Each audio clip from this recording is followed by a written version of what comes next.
Donc, la bulle du fantasme enveloppe le sujet dans une expérience répétitive. Elle commande sa lecture de l'événement quel qu'il soit. Freud, d'emblée, l'avait interprété comme un résidu de l'Oedipe, donc ce qui reste de l'opération logique qui scelle la rencontre du sujet avec le sexe, en tant que d'abord il se présente comme interdit, en tant qu'incestueux. Et en effet, on peut simplifier ceci, que le trauma du sexe pour l'être parlant consiste d'abord en ce que le désir sexuel est à l'origine signifié et suscité inconsciemment chez l'enfant par les soins, le désir, le contact de l'autre qui l'élève, c'est-à-dire la source originelle de l'amour, bien sûr, alors même que c'est celui-là avec lequel le sexe ne peut être que radicalement interdit.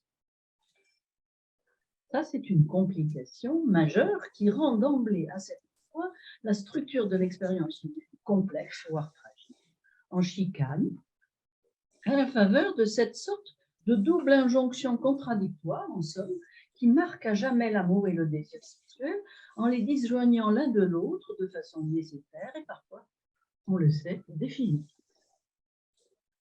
Ça a une telle complication qui spécifie les corps parlants.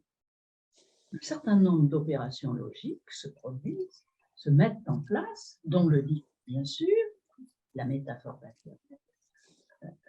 telle que Lacan a mis le dit en logique, et qui en forment les termes, les équations, le résultat, et qui comporte un reste, celui qui va servir de jouissance substitutive.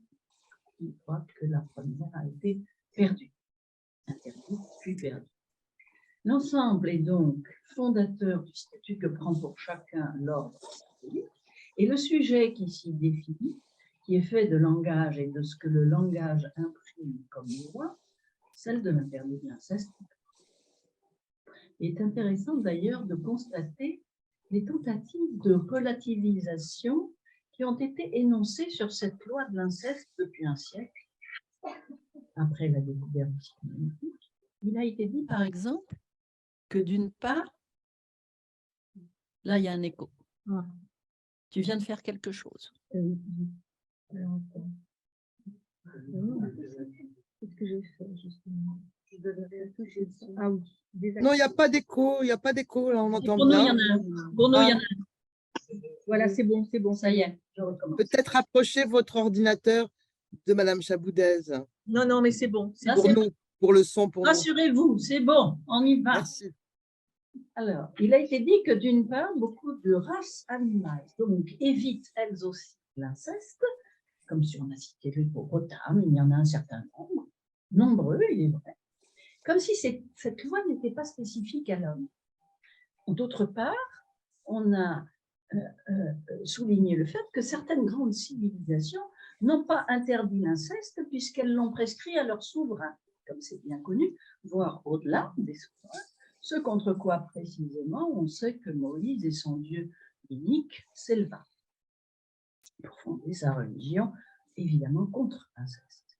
Mais dans un cas comme dans l'autre, ces objections ne tiennent pas véritablement parce qu'un évitement instinctuel n'a évidemment pas le statut d'une loi de langage, d'une part, et d'autre part parce que prescrire l'inceste au souverain par exception, comme à une exception, n'est pas du tout contradictoire avec le fait de l'interdire à tous les autres. Au contraire, ça peut constituer une première forme d'interdit, celle que Lacan a élaborée avec la fonction du père primordial, selon cette logique toute phallique qui se fonde sur une exception jouissant sans limite pour l'interdire à tous les autres, pour faire fonction d'agent de l'interdit à tous les autres.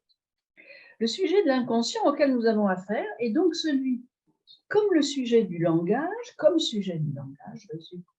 de cette rencontre traumatique avec le sexe, en tant que d'abord interdit, fait de renoncement, de deuil nécessaire, et il construit un lot résiduel de jouissance possible, le fantasme donc, appendu, il disait Freud, comme un pédoncule de culpabilité à l'Oedipe en déclin.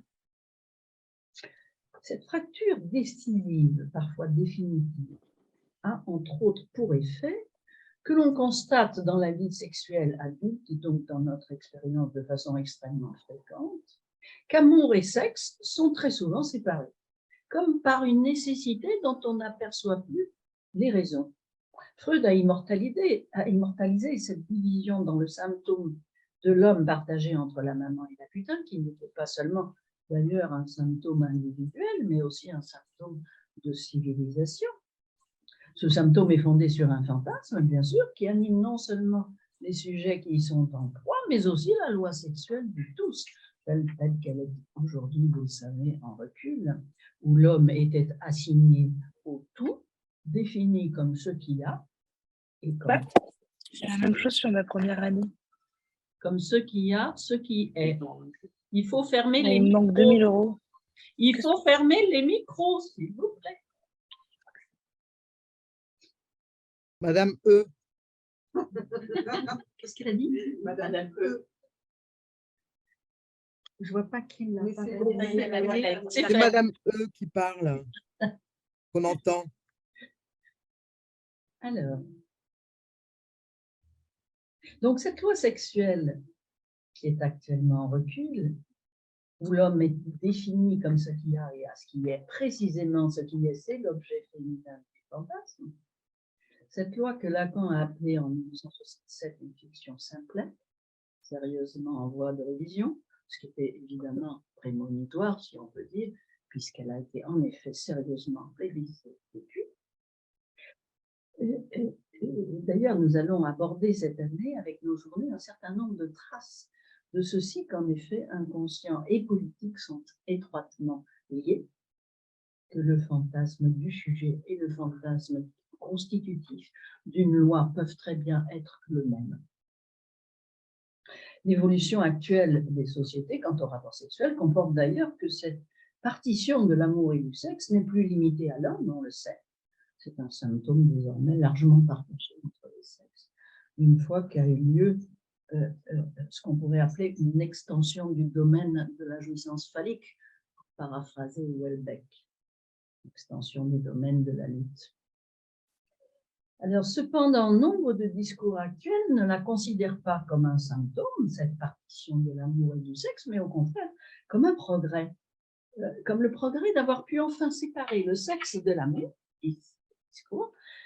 le sexe de l'amour qui l'enfermait, telle la loi chrétienne, et rendre enfin libre le sexe de l'amour en lui donnant accès à n'importe quel partenaire, sans autre différence que celle de corps à corps, hors sexe, hors loi.